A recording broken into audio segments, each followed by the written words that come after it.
مادام سستی و لێ چوونەوە ئەوەندە کاریگەری سلبی و دژواری هەبێ لەسەر دیندارێتی تاک و لەسەر نەخشە و دیدوڕێی کۆمەڵکارانی ئیسلامی کەوابوو ئەبێ مسلمانان زۆر لێی بە حەزەر بن نەبادا تووشیان ببێ بە تایبەتی ئەو کەسانی کە داعین و کار بۆ ئیسلامەتیەکە ئەکەن و کەسانێکی تریان لە بەردەستایە بێ هەم متابعی خۆیان بکەن سۆراغی خۆیان بکەن و چاویشان لە ئەوانی بەردەستیان بێ تووشی ئەوانە نەبن و ئەگەر هاتو توش بوون زوو محاولەیەوە بکەن کە خۆی چارەسەرکە و هەروەها ئەگەر کەسی بەردەستی توش بوو محاولێ ئەوە بکە کە وەردەوەردە ئامۆژگاری بکە و نەسیحەتی بکە هەتاوەکوی هێنێتەوە بەرەو دینداریەتی گورج و گۆڵ.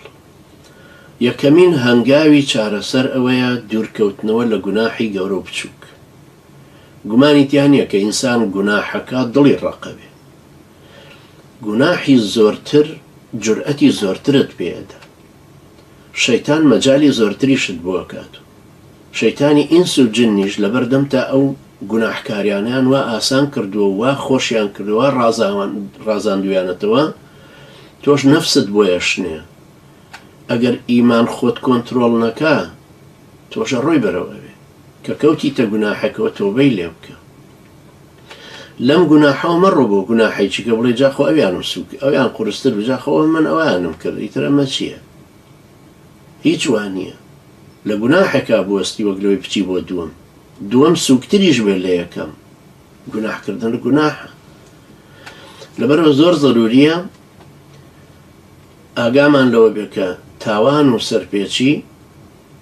سەرپێچی فەرمانی خوای پەروەردگار ئەمان بەن بەرەو هەڵدێرێکی گەورەتر دڵ و دەروونمان ڕەشەکەنەوەیکەن بە کانی خەڵوز ئەنجا ئەبێتە مایەی هەستانی ڕق و قینی خوای پەروەردگار خوا لە ئاماندا واوەیلا بە حاڵی ئەو کەسەش کە خوای گەورە لێی تووڕە ئەبێ حتمەنی خاتە بەر سزای خۆی.